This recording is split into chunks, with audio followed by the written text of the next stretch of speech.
Week 5 of Project Linnea. Day 25 is ipa-plaster na itong interior walls ng toilet dito sa ground floor. Then sa ibang activities is continuous pa din sa mga painting works, and ito yung finished product ng pag-apply ng epoxy primer sa roof frame nitong extension.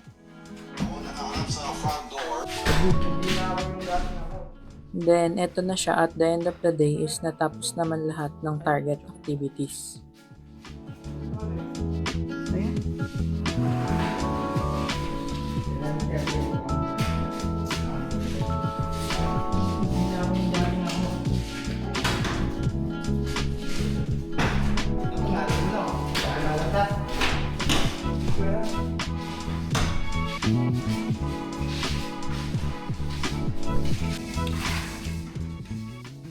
So for day 26 naman, isisimulan ng i-layout itong magiging fence and gate.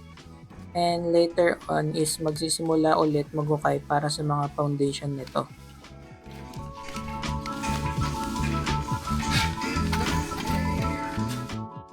And also, as you can see, sobrang dami na ng debris sa site. So, kailangan nang i-clear itong area na pinagtatambakan ng debris. Dahil kasunod na niyan is flooring na yan for the garage.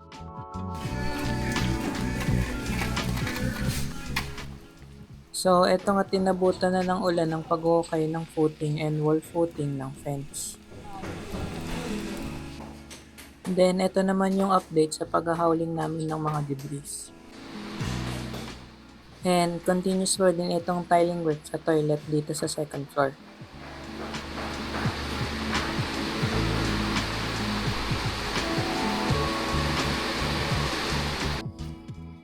For day 27, continuation ng pag-alis namin ng debris dito sa site. Sobrang dami nitong debris na to, kaya umabot kami ng 2 days para maalis ito lahat.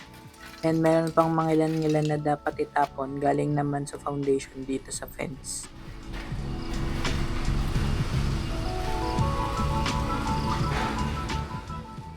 For day 28, eto na nga't nakabuhos na sila ng 3 footing dito sa fence. So, hindi na nakuhaan dahil nakitulong na ako sa pag-alis ng mga debris. And here's the update naman dito sa toilet sa second floor. At the end of the day is natapos naman maitapon lahat ng debris na nakatambak dito sa garage. And natapos na din itong tiling works ng toilet dito sa second floor. And ito nga't sinisimulan ng masilyahan ang mga dugtungan ng ceiling.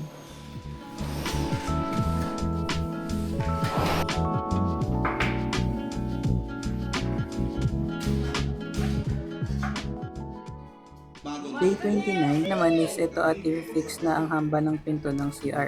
So, kinailangan bumili ng panibagong set ng PVC door dahil yung naka-install sa existing is hindi na makuha ng buo at kinailangan ng palitan ng bago. Pero yung original door is mapapakinabangan pa at yun ang gagamitin namin. And here's the update naman dito sa toilet sa second floor.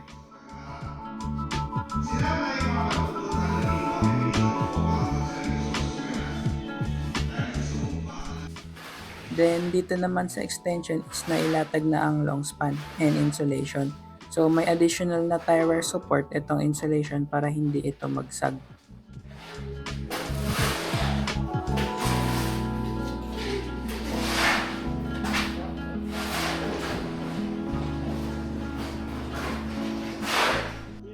Then also within this day is nakapag-asinta na sila ng fence and nakapagbuhos na ng isang poste nito.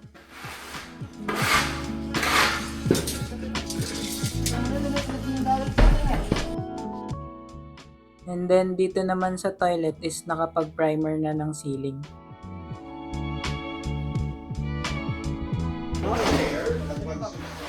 Day 30 naman is natanggal na ang forma sa binuhosang poste kahapon. At eto siya't pantay na pantay, ang ganda-ganda ng buhos at walang ampaw. And also, nailipat na ang forma sa ibang poste at binubuhusan na nila ito.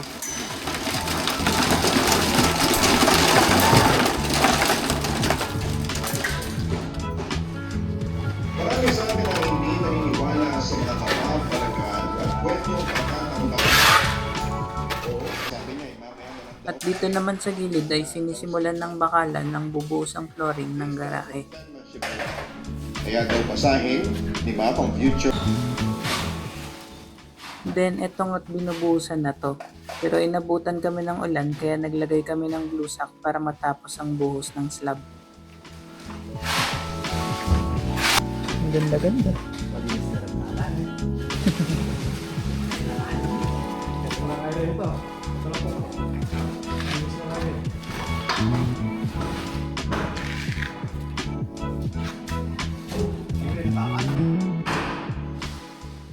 And then, eto nga, natapos na din ang pagpipintura ng ceiling dito sa toilet sa second floor.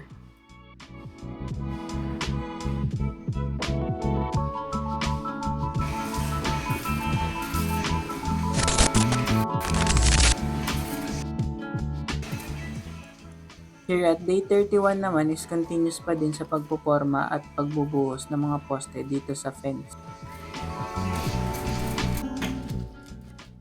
And also continuous na din ang pagbuhos ng slab dito sa garahe.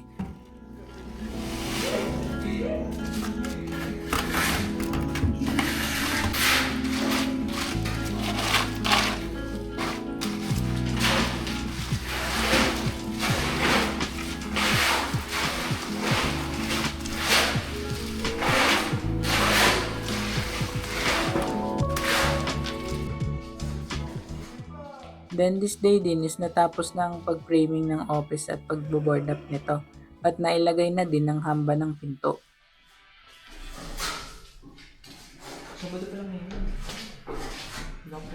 So ayun guys, tapos na nga po yung office. Ayan si boss. Boss pinto. Hey boss. Shout out.